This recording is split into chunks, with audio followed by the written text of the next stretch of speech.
While I was picking up my son from daycare, my phone buzzed. One text, 12 words that ripped my life apart. Moving to Spain with my love, I emptied our savings. Good luck paying rent. I froze in the parking lot, rain hitting the windshield like applause for my failure. My 4-year-old, Rowan, was inside coloring clouds he still believed would rain candy.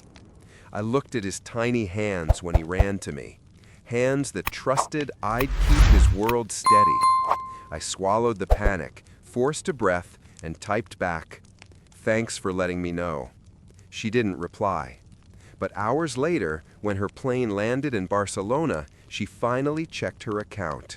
And what she found waiting there changed everything. My name's Ian Voss, and this is what happened when the woman I built a life for tried to erase me. Before I share my story, I want to know you are here with me. Just say listening in the comments, or let me know where you are. I love hearing how far my story reaches. Friday came down in sheets, the kind of steady mountain rain that turns Patton Avenue into a ribbon of gray. I eased my old Jeep into the daycare lot. The buzz hit as I killed the engine. One text, 12 words. My name is Ian Voss, 31, interior designer who traded showrooms for nap schedules. I didn't move for a full 3 seconds. Then the door swung open and Rowan barreled at me, 4 years old, dinosaur clutched in his small hand, slipping into mine like it always had. I stared at that hand because I needed something solid. I swallowed the acid in my throat and typed back, "Thanks for letting me know." No exclamation, no why, just air. I buckled him in. The photo strip of our wedding, sun-bleached and curling, hung from the rear view like a nail in soft wood. "Is Mom making dinner?" he asked, hopeful. "We'll figure dinner," I said, staring through the rain in a suddenly too bright world. I didn't call Ariel. I didn't beg. I drove home past the breweries and murals, past the blue hills that usually slow my breathing. Not tonight. Home on Willow Lane smelled of damp pine and crayons. I set Rowan up with puzzles, opened the laptop, and logged in. Savings zeroed out. Checking, a handful of dollars playing dead. Rent due in days. Clients were thin because I'd been choosing daycare pickups over site visits, and I would not apologize for that. I took a legal pad and wrote what I could control. Sell the spare walnut slabs, the copper pendants, the industrial cartwheels. Postpone the truck tool order. Pitch 3 small kitchen jobs. Cancel the streaming bundle. On the first line of a fresh page, I wrote, "Keep column in front of Rowan. Everything else can wait." In the porch basket sat a fat stack of mail I'd ignored all week. A thick envelope I didn't recognize. I didn't open it. Not yet. If she could walk away in a text, this was never decided in a day. That thought sat with me while Rowan built a city of blocks and asked if clouds could rain candy. "Sure," I said, buying us a minute. After he fell asleep, I crept back to the kitchen and clicked the bank app again, as if numbers might grow under fluorescent light. They didn't. Outside, rain needled the gutters. Inside, the glow of the screen washed my hands a ghostly blue. I stared until the numbers blurred, until the wedding photo on the rear view in my head flickered and went dim, and the only sound left in the house was water and breath. 3 years earlier, we'd stood in this same kitchen. Cardboard boxes stacked like towers, keys warm in my palm. We'd bought the place on a favorable loan with a temporary bridge from Ariel's mother, Evelyn Dane.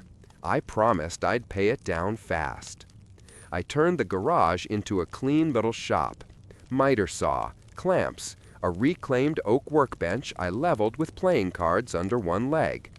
I built our shelves, the nursery dresser, a coffee table from an old factory skid that still smelled of machine oil. We were going to grow roots here. Then the Madrid project arrived. 2 years back, Ariel's calendar bloomed with late calls. Spanish spilling through the bedroom door while I rinsed bottles and Googled rashes. I took fewer clients, learned to cut dovetails after bedtime, and pretended the distance was weather. 1 year back, we drove to Atlanta for Evelyn's birthday at the country club. The carpet was quiet and expensive. So were the people. "My daughter deserves a man who doesn't make furniture in a garage," Evelyn said, eyes skating past my calloused hands. I laughed it off. In the hallway, a man lingered too close to Ariel. Sharp suit, easier laugh, a look that didn't bother pretending. "Dante," she said when I caught up. "Colleague in Europe." We shook. His grip was dry and practiced. The signs were there long before the text. A New York hotel charge that landed the same day she met a client on Zoom. An internal email chain I saw over her shoulder once. The casual "we" and her back and forth with someone named Rojas D. Saturday mornings, she'd stand in the doorway of the shop, eyes narrowing, and say, "We should sell off some of this stuff to declutter." Like our life together was a storage unit she was prepping for auction. Tonight, with Rowan asleep down the hall, the rain finally thinning, I took the porch mail to the table. The thick envelope held a PTA meeting notice and a small unmarked parcel. Inside the parcel, a USB with tax scrolled in ballpoint. I held it in my palm and didn't plug it in. Not yet. A father's paranoia is a blunt instrument. I didn't want to swing it and hit the wrong thing.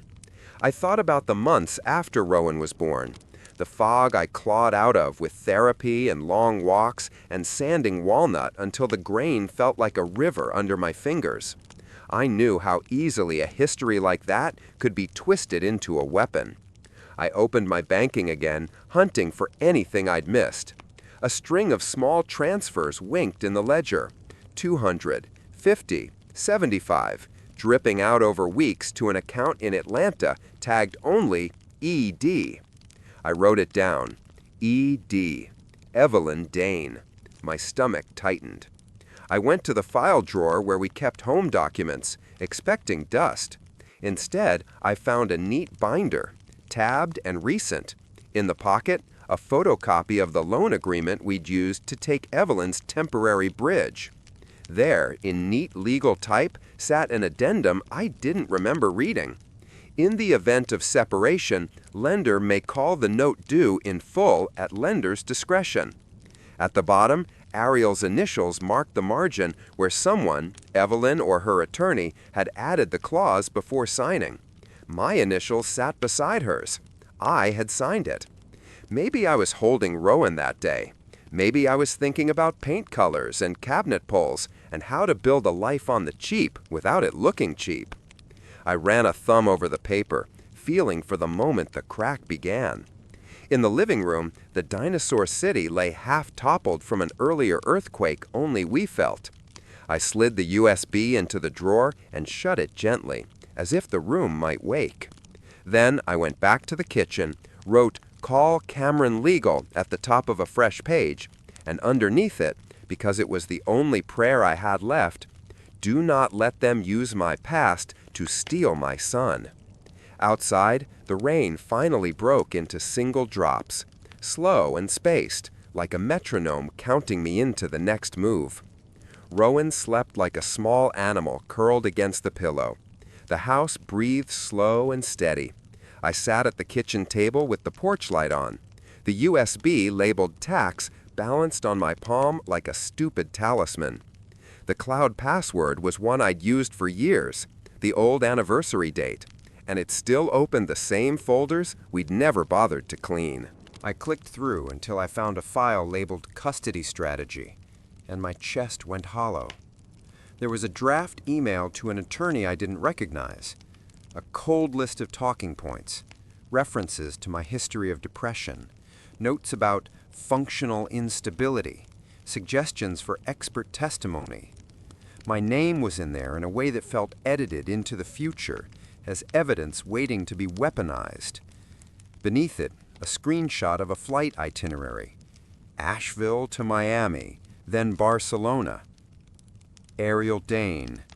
Confirmation number, Hotel Elborn. The date matched the text she'd sent me. She hadn't gone on a last-minute trip. She'd booked months ahead. I ran my thumb along the tiny black drive and thought about all the late nights I had traded for daycare pickups. I thought about the mornings sanding walnut and the evenings making chicken nuggets while Ariel took client calls that bled into midnight. I opened the drawer where we kept the mail and pulled a small envelope I'd left unopened out of habit. Inside was a handwritten note, folded small, the ink slightly smudged. Mother, thank you for the Barcelona deposit. D and I can finally start. D and I. Dante. The name landed like a stone. I photographed the note with my phone and labeled the image Dante Jorjas. I called the bank before dawn because sometimes, for the sake of anger, you need to move faster than the grief. The representative at SunTrust checked the transaction logs and read numbers off like weather. A large withdrawal authorized through the Atlanta branch. Recurring small transfers to an account listed only as ED Foundation. My fingers went numb. I wrote ED Foundation and circled it twice. Evelyn Dane. The initials didn't feel like a coincidence anymore. I texted images to Cameron Lee, my college friend turned lawyer in Raleigh, and waited. Cameron called back within an hour. His voice was steady, the kind of steadiness you want from a person whose job it is to make the world obey facts. Get everything you can, he said. Document dates, screenshots, emails. If she's showing income from abroad, we can move to freeze accounts. Don't confront her. This isn't about pride. It's about safety for you and for Rowan. I felt a rush of relief that someone else would make sense of this, and a heavier weight that sense was now my burden to prove. That night, I opened Ariel's old email in the dark, fingers clumsy. I found a chain I hadn't noticed before. Exchanges with an address at Horizon Media Barcelona, and an attached contract that started in 48 hours. There was an itemized relocation allowance and a contact listed in the United States, Evelyn Dane. The plan wasn't impulsive. It had been folded into paperwork, stamped and signed. I scrolled until my eyes burned. There was an Excel file tucked deeper with the name LLC Spare and a column marked Owner Voss Holdings LLC. My name was typed there like someone had printed me into an identity I'd never chosen. The room felt suddenly smaller, as if walls had been built around me while I slept. I didn't call Ariel. The impulse to yell, to beg, flashed and then died. Cameron was right. I needed proof, not performance. I started a log on my phone.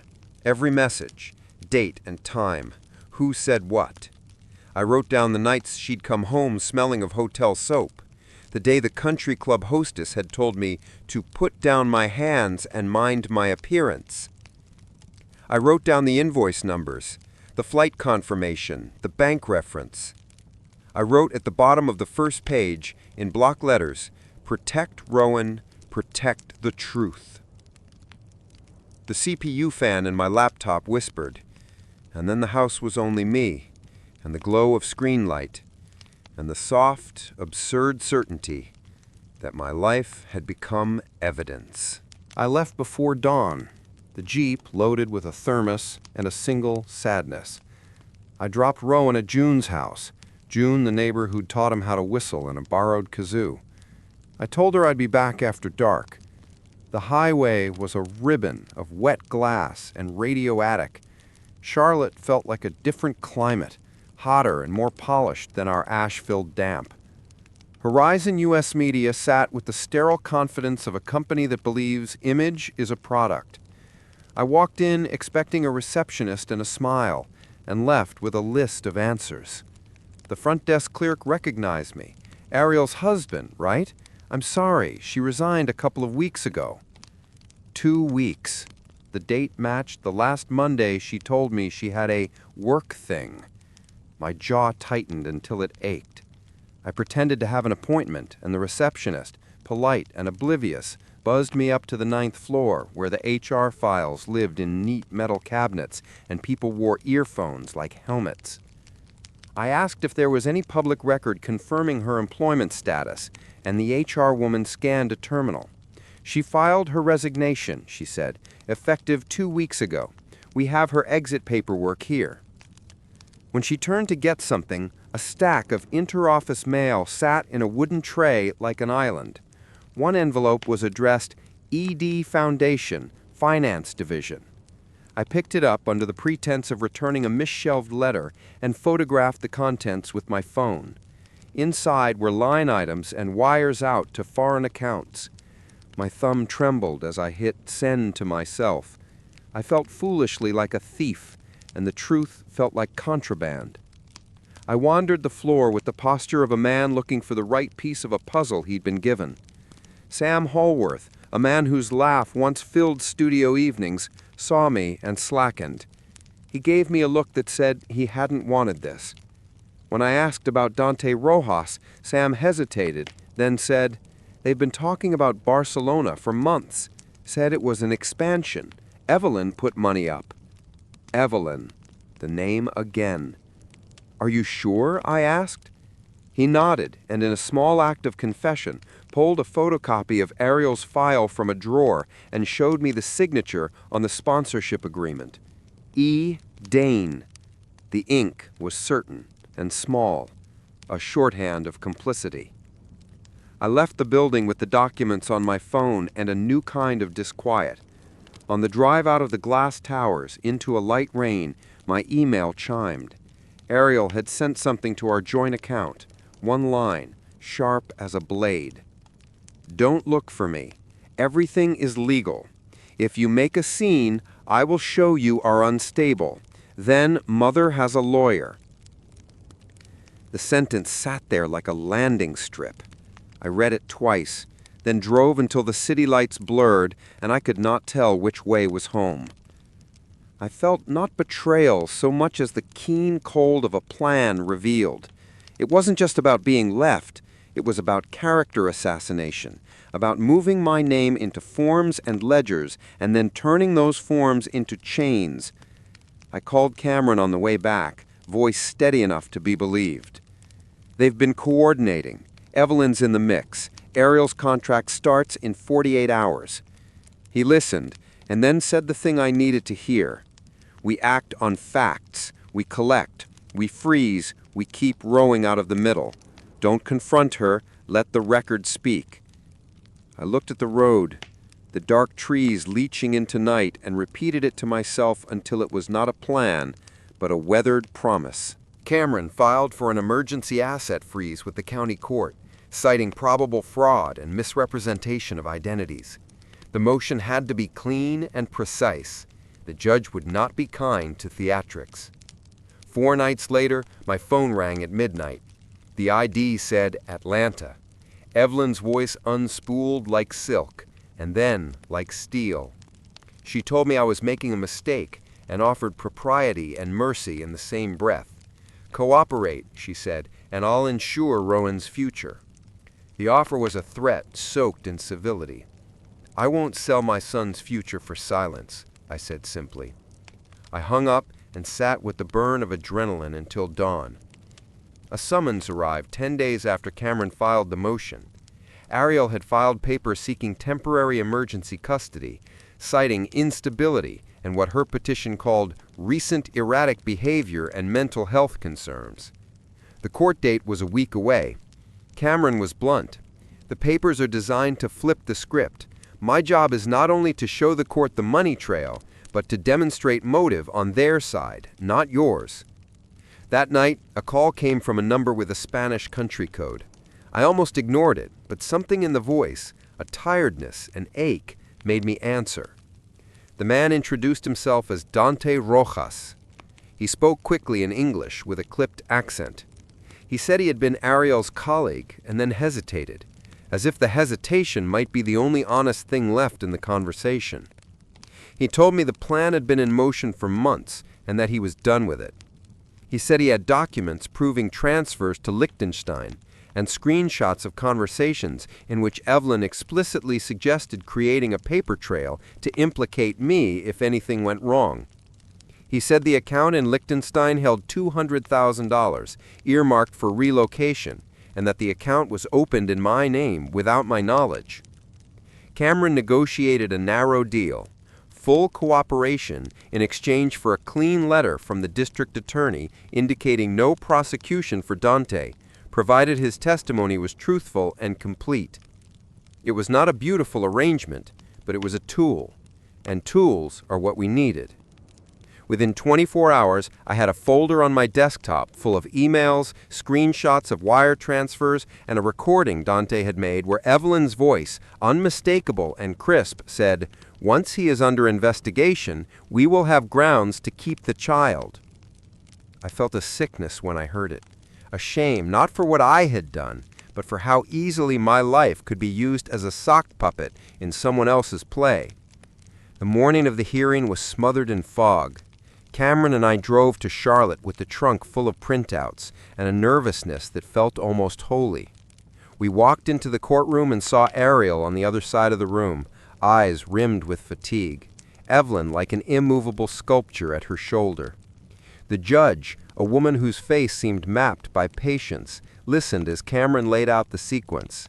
Forged corporate filings, transfers from a foundation controlled by Evelyn, an employment contract active in Barcelona, and Dante's sworn statement. When our turn came, Cameron placed the thank you card on the judge's desk, the one Ariel had written to her mother, thanking her for the Barcelona deposit. He let the silence stretch until even the clerk looked up. Then Cameron played the audio file Dante had recorded, Evelyn's voice, sharp and exact. "We only need a small push. His medical record will do the rest." A single sentence, but it echoed like a hammer on marble. The judge paused her writing, eyes narrowing.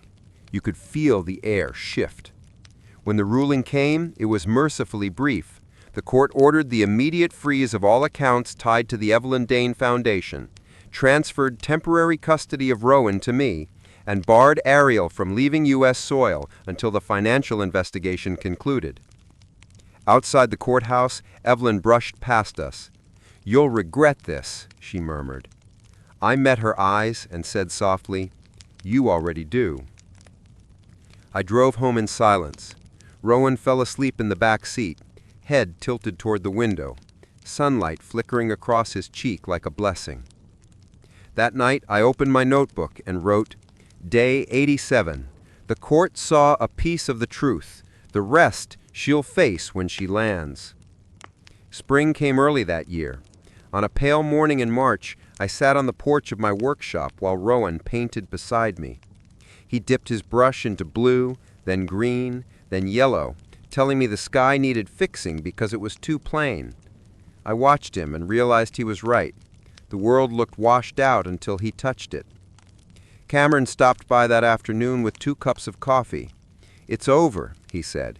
"You can finally start over." I smiled at him, the kind that doesn't reach for relief, but settles into gratitude. "I already did," I said, "the day she sent that message." That night, after Rowan fell asleep, I opened my notebook and wrote the last entry. Day 104. When she landed, her balance was gone. But here, my son's laughter fills the house, and that's the only fortune I'll ever need to keep. Sometimes life ends not with a crash, but with a quiet message that changes everything. I thought that text would destroy me, but it didn't. It stripped away the illusion and left what was real, a father and his son building something honest from the wreckage. Justice didn't look like revenge.